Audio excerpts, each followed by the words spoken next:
Assalamu alaikum dear students. It is doctor माज here. Student, आप लोगों को पता है कि हमने अपने पिछले लेक्चर में जो हम शुरुआत लिया था transport across the cell membrane, उसमें से हमने फिर पैसिव ट्रांसपोर्ट के बारे में पढ़ा था और पैसिव ट्रांसपोर्ट के बाद फिर हम आ गए थे एक्टिव ट्रांसपोर्ट पे. ठीक है, एक्टिव ट्रांसपोर्ट के बारे में फिर हमने पढ़ा था अपने पिछले लेक्चर में कि इसके फिर टू टाइप्स होते हैं. इसमें हमारे पास होता है primary active transport. Primary active transport जो होता है इसमें हमने कहा कि एटीपी का डायरेक्ट यूज होता है. क्या होता है? Direct use of ATP. ठीक है, एटीपी का डायरेक्ट यूज होता है. आज का हमारा टॉपिक जो है वो सेकेंडरी एक्टिव ट्रांसपोर्ट है और इसके बारे में हम थोड़ा सा डिस्कस करने वाले हैं.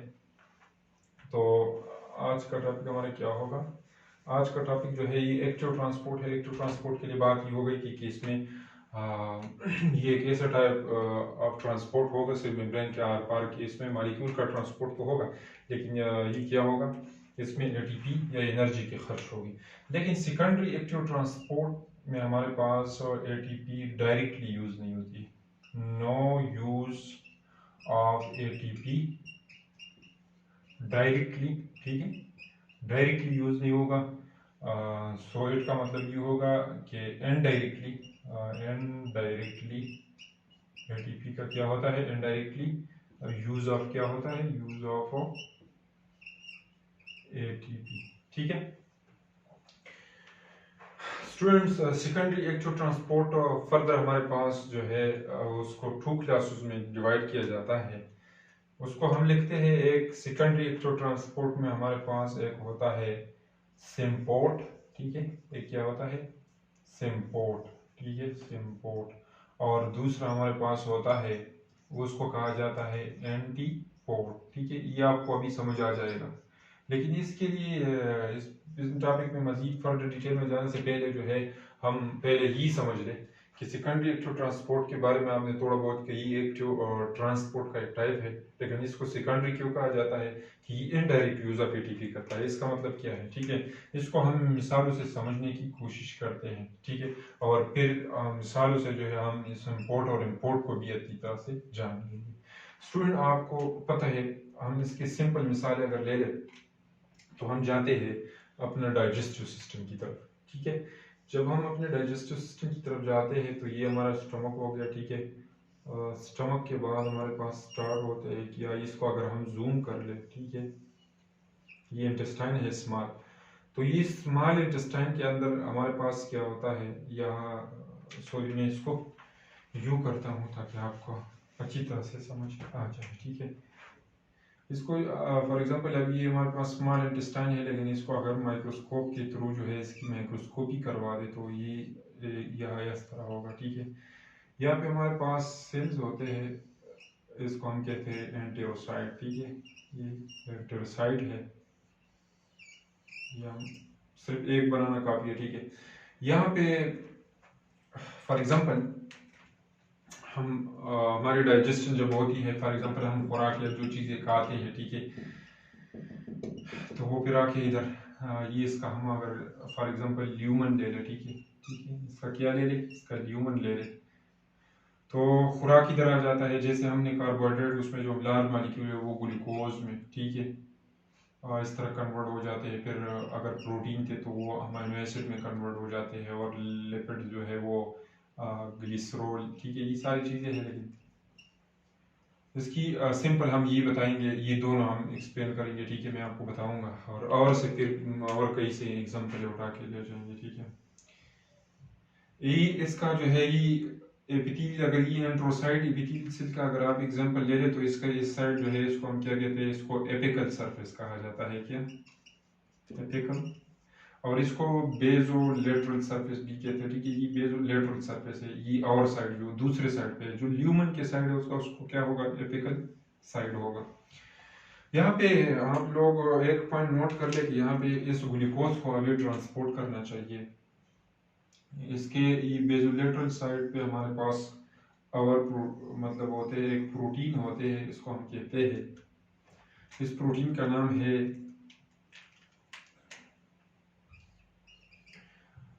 सोडियम मैंने आपको प्रीवियस लेक्चर में समझाया था कि हमारे पास सोडियम पोटाशियम क्या होते हैं, एटीपेज होते हैं, ठीक है, एटीपेज होते हैं। आप एक बात हमारे पास नोट कर ले कि ये सोडियम पोटाशियम एटीपेज जो है, मैंने आपको ऑलरेडी बताया था कि प्राइमरी एक्टिव ट्रांसपोर्ट में क्या ये ट्रांसपोर्ट जो करते हैं, ये प्राइमरी एक्टिव ट्रांसपोर्ट का एक टाइप हो गया, ठीक है। यहाँ पे हमें इन एग्जांपल में दोनों मिसालें मिलेगी, एक सेकेंडरी का भी मिलेगा और प्राइमरी एक्टिव ट्रांसपोर्ट। हमने तो ऑलरेडी इस पे लेक्चर दिए, लेकिन प्राइमरी एक्टिव ट्रांसपोर्ट को मैं आपकी मतलब ये मेरी कोशिश है कि वो यह क्लियर करवा दूँ। फॉर एग्जांपल ये ग्लूकोज इधर आ गया, ठीक है, एक बार अभी नोट कर ले, इसके तरफ हम बाद में जाएंगे। ये सोडियम पोटाशियम एटीपेज ही काम करता है कि ये 3 सोडियम अंदर से निकालता है। क्या करता है? सोडियम, ये सोडियम को 3 अंदर निकालता है और बाहर जो है इसको क्या कहा जाता है? इंटरस्टिशियम, ठीक है, इंटरस्टिशियम। ये 3 सोडियम बाहर निकालता है, तो इसकी बदौलत ये क्या करता है,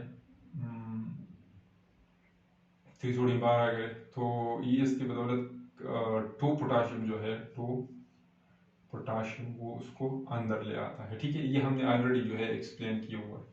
लेकिन एक बात आप नोट कर ले कि जब ये बार बार इस सेल से अंदर जो है पोटाशियम ये निकालेगा, तो ये क्या करेगा? ये डायरेक्ट एटीपी का इस्तेमाल करेगा, और जब ये एटीपी का इस्तेमाल करता है तो यहाँ मिसाल मिलेगा primary active transport. So primary active transport में हमारे पास क्या होगा? डायरेक्ट यूज ऑफ एटीपी होगा। क्या होगा? Direct use of ATP. तो इसने एटीपी का डायरेक्ट यूज किया, तो ये हमारे पास प्राइमरी एक्टिव ट्रांसपोर्ट का मिसाल आ गया। लेकिन हम आते हैं और इम्पोर्टेंट पॉइंट की तरफ, जो आज हमारा टॉपिक है सेकेंडरी एक्टिव ट्रांसपोर्ट, ठीक है। अगर हम इस साइड पे आ जाए तो आपको एक और ट्रांसपोर्टर सिस्टम जो है कैरियर प्रोटीन नजर आएगा। ये जो मैंने नेट किया है, डिनोट किया है, इसका नाम होगा, ठीक है।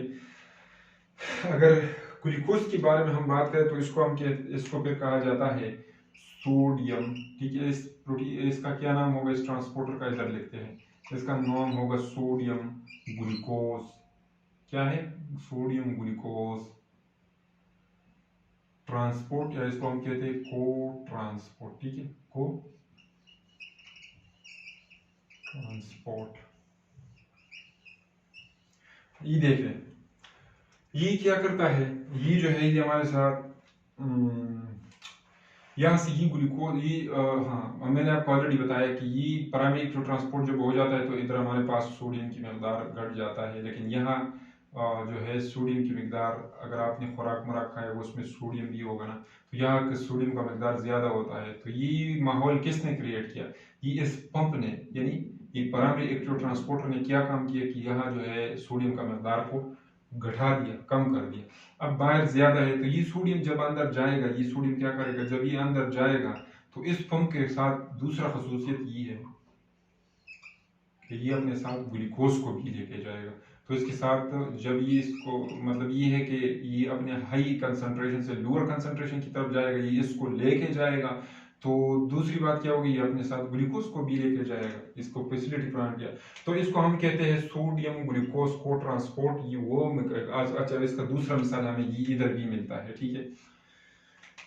तो इसको हम कहते हैं सोडियम ग्लूकोज को ट्रांसपोर्ट, ठीक है। यहाँ पे अमीनो एसिड है, तो अमीनो एसिड जब यहाँ सोडियम का यही मिसाल आप ले लिया, सोडियम का मिकदार ज्यादा है या सोडियम का मिकदार कम है, क्यों? इस सोडियम पोटाशियम ट्रांसपोर्टर की वजह से जो है यहाँ सोडियम का मिकदार कम हो गया। लेकिन जब ये सोडियम जाएगा, क्या करेगा? ये सोडियम इधर बाइंड होगा, तो इसके साथ हमारे पास क्या होगा? हमारे साथ अमीनो एसिड जो है वो भी बाइंड होगा, ठीक है।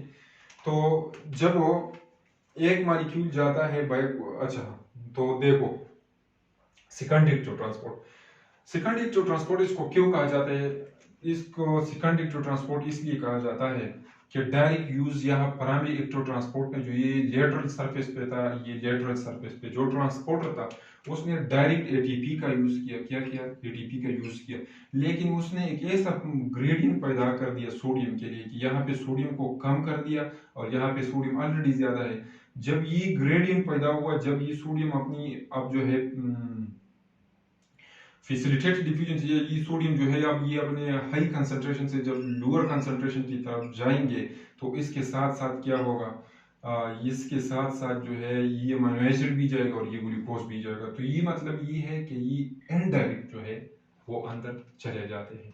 तो इसलिए सेकेंडरी इलेक्ट्रो ट्रांसपोर्ट में क्या हुआ, सेकेंडरी इलेक्ट्रो ट्रांसपोर्ट में इनडायरेक्टली यूज ऑफ एटीपी हुआ। इनडायरेक्ट यूज ऑफ एटीपी का मतलब ये है कि इन्होंने ये पहला वाला एटीपी जो सर यहाँ इन्होंने कोई एटीपी इस्तेमाल नहीं किया, लेकिन एक बात और याद रखना, अगर ये एटीपी यूज नहीं करेगा या इस पंप में यानी सोडियम पोटेशियम पंप में खराबी आएगा तो जाहिर सी बात है फिर हमारे पास सेकेंडरी एक्टिव ट्रांसपोर्ट नहीं होगा। क्योंकि सेकेंडरी एक्टिव ट्रांसपोर्ट किस चीज का बदौलत होता है, सेकेंडरी एक्टिव ट्रांसपोर्ट जो होता है वो प्राइमरी एक्टिव ट्रांसपोर्ट की बदौलत होता है। तो इस वजह से जो है हमारे पास ल्यूमन से, इंटेस्टाइन के ल्यूमन से जो है वो ग्लूकोज और अमीनो एसिड और ये चीजें जो है वही अब्जॉर्ब होते हैं। इसकी और मिसालों की तरफ हम आते हैं। अच्छा, इसमें एक पॉइंट ये है कि मैंने आपको स्टार्ट में अगर आप लोगों को पता है सिम्पोर्ट का मतलब ये होगा कि जिसमें मॉलिक्यूल मूवमेंट करेंगे, लेकिन जब दोनों मॉलिक्यूल एक ट्रांसपोर्टर जो है एक केगे प्रोटीन जो है जब वो दोनों मॉलिक्यूल को सेम डायरेक्शन में ट्रांसपोर्ट करता है तो इसको हम क्या कहते हैं, इसको हम कहते हैं सिम्पोर्ट। इसको हम क्या कहते हैं, सिम्पोर्ट। ठीक है, इसको हम कहते हैं सिम्पोर्ट। ठीक है, दूसरा हमारे पास है ये दूसरा जो मैंने बताया इसको एंटीपोर्ट कहा जाता है। तो एंटीपोर्ट का मतलब क्या होगा कि जब हमारे पास कैरियर मॉलिक्यूल बैक वक्त दो मॉलिक्यूल ट्रांसफर करते हैं लेकिन उसको अपोजिट डायरेक्शन में ट्रांसफर करते हैं तो इसको फिर क्या कहा जाता है, एंटीपोर्ट। ये सेम डायरेक्शन, सिम्पोर्ट का मतलब ये है कि सेम डायरेक्शन में दो मॉलिक्यूल को बवक्त ये जो है ये मिसाल इसने मतलब ये इस सोडियम को ये ट्रांसफर कर रहा था अपने साथ अमीनो एसिड लेकर गया, इधर ये ग्लूकोज ट्रांसपोर्ट कर रहा था तो अपने साथ क्या कर दिया, सॉरी इधर ये अमीनो एसिड ट्रांसफर कर रहा था तो इसके साथ सेम डायरेक्शन में सिल के अंदर जो है ग्लूकोज भी लेके गया और सेम डायरेक्शन में जो है यहाँ ये सोडियम जो है इसने अपने साथ जो है वो उसने अमीनो एसिड को भी लेके गया। ठीक है, लेकिन इधर अगर हम सोडियम पोटेशियम पंप की तरफ आ जाए तो सोडियम पोटेशियम पंप अगर आपसे कोई पूछ लेगी तो वैसे रिलेटेड मैं आपको और एग्जांपल भी देता हूँ, लेकिन एंटीपोर्ट मैंने आपको कहा कि मतलब ये कि अपोजिट डायरेक्शन में अगर कोई आपसे पूछ ले कि एंटीपोर्ट का मतलब क्या होता है तो ये प्राइमरी फ्लो ट्रांसपोर्ट में जो है ये सोडियम पोटेशियम एटीपेज जो है ये सोडियम और पोटेशियम एटीपेज ये क्या करता है, जब ये 3 सोडियम बाहर निकालता है तो क्या करता है 2 पोटेशियम अंदर ले आता है। लेकिन इसकी अगर आप देख ले तो ये बैक वक्त क्या करता है तो ये भी हमारे पास एंटीपोर्ट का एक क्या है, एक टाइप है। ठीक है, लेकिन एंटीपोर्ट का एक टाइप है। ठीक है, लेकिन अगर हम सेकेंडरी इलेक्ट्रो ट्रांसपोर्ट, ये प्राइमरी इलेक्ट्रो ट्रांसपोर्ट है तो सेकेंडरी इलेक्ट्रो ट्रांसपोर्ट में अगर इसकी मिसाल ले ले तो ये हमें कहाँ मिलेगी। ठीक है, इसका मैं मिसाल आपको अभी दे दूंगा। उसका एक मिसाल हम लेते हैं, उसको हम कहते हैं हार्ट में इसका मिसाल मिलता है। आप लोगों के लेवल की अगर जो हमारे लेक्चर देख रहे हो हार्ट में, तो हार्ट में हमारे पास ये होता है कि हार्ट के जो मसल है वहाँ पे हमारे पास एक ट्रांसपोर्टर होता है, ट्रांसपोर्टर। ठीक है, उस ट्रांसपोर्टर का क्या सिचुएशन होता है उसको क्या कहा जाता है, सिंपल मैं आपको बताता हूँ। उसको कहा जाता है सोडियम और कैल्शियम एक्सचेंजर। इसको एक एक्सचेंजर का नाम भी दिया जाता है और इसको एंटीपोर्ट का नाम भी दिया जाता है, क्योंकि जब ये सोडियम को क्या करता है, इसको ये सोडियम को जब ये फॉर एग्जांपल ये सोडियम को जब अंदर ले आता है तो ये अपने साथ सोडियम को अंदर ले आने के साथ साथ क्या करता है, ये एक कैल्शियम आयन को जो है मतलब ये है कि बाहर निकाल देता है। ठीक है, क्या करता है, कैल्शियम बाहर निकालता है और सोडियम को जो है वो अंदर लेके आता है। ठीक है, तो इसका ये मिसाल भी हो गया और इसके साथ जो है मैं आपको अगर एक और मिसाल दे दूँ। ठीक है, तो अच्छा ये है तो एंटीपोर्ट की और मिसालें क्या होगी, उसको हम कहते हैं हम आते हैं इसका मिसाल में आपको अगर नीपरान की तरफ आप जाए, आप लोगों ने पढ़ा होगा। ठीक है, लेकिन आपने डिटेल में नहीं पढ़ा होगा, उनकी जो सेल है वहाँ पर आपको सब कुछ मिल जाता है। वहाँ पे आपको प्रॉक्सिमल कन्वोल्यूटेड ट्यूब्यूल में आपको सिम्पोर्ट और सारी चीज़ों की मिसाल मिली, लेकिन यहाँ पे आपको एंटीपोड का मिसाल मिलेगा। एंटीपोड का मिसाल क्या होता है? एंटीपोड का ये होता है कि जब सोडियम अंदर चला जाता है, ठीक है, हाँ, अंदर चला जाता है इस रेनल ट्यूब्यूल के सेल में, ठीक है, तो उसके साथ क्या हो जाता है? हाइड्रोजन आयन बाहर निकलता है, ठीक है। तो ये क्या है? Sodium hydrogen pump. तो सोडियम हाइड्रोजन पंप जो है ये हमारे पास किस चीज के तौर पर काम करता है? एंटीपोड। इसके अलावा या सोडियम हाइड्रोजन आयन पंप या सोडियम प्रोटॉन पंप इसको भी कहा जाता है। इसके अलावा बहुत ढेरों सारे मिसालें हम मिल सकते हैं, लेकिन हम आपको नहीं देते। लेकिन जब मॉलिक्यूल अपोजिट डायरेक्शन में मूवमेंट करेंगे, यानी एक प्रोटीन या केल मॉलिक्यूल दो मॉलिक्यूल को एक दरमियान, मतलब ये है कि बैक वक्त तो अपोजिट डायरेक्शन में, तो फिर इसको हम एंटीपोड या इसको क्या कहा जाता है? इसके लिए दो लफ्ज़ें और इस्तेमाल हो जाती हैं। इसको इसके लिए फिर अगर सेम डायरेक्शन में उसको सिम्पोर्ट और को ट्रांसपोर्ट कहा जाएगा, को ट्रांसपोर्ट, ठीक है। और जब एंटीपोर्ट होगा तो इसको ये क्या कहा जाता है? इसके लिए काउंटर ट्रांसपोर्ट भी यूज होता है। क्या? Counter transport. ये बातें आप लोगों ने लाजमी याद रखनी है, ठीक है। ये सेम वर्ड्स है जो एक दूसरे की जगह जो है इस्तेमाल होते हैं, ठीक है। तो आज था ये हमारा छोटा सा लेक्चर सेकेंडरी इलेक्ट्रो ट्रांसपोर्ट के बारे में। सेकेंडरी इलेक्ट्रो ट्रांसपोर्ट के बारे में आपने जो है हमने आपको बहुत ढेरों सारे मिसालें दी हैं, ठीक है। और इसके बाद यहाँ पे जो है हमारे लेक्चर का अख्ताम होता है। इंशाल्लाह जो है हम आने वाले लेक्चर में जो है वो फिर एंडोसाइटोसिस एक्सोसाइटोसिस जो रहता है वेसिकुलर ट्रांसपोर्ट, उसके बारे में बात करेंगे। और फिर इंशाल्लाह जो है आगे निकलेंगे और सेल ऑर्गेनाइड और इन चीज़ों के बारे में पढ़ेंगे। तो आज यहाँ पे हमारा लेक्चर ख़त्म हो गया इंशाल्लाह। आप लोगों से मुझे आपसे उम्मीद है कि आपको मेरे लेक्चर काफ़ी हद तक समझ आई होगी और आपको मेरे लेक्चर समझ आ जाती है, आपका कंसेप्ट क्लियर हो जाता है। तो प्लीज़ आप अप्रिशिएट करें हमें और हमारे चैनल को सब्सक्राइब कर दें, ताकि हमारे आने वाले तमाम नोटिफिकेशन आपको टाइम से मिलते रहे। तो अभी जो है आप लोगों से हम इजाज़त चाहते हैं और आप लोग अपनी दुआओं में याद रखें। अल्लाह हाफिज़।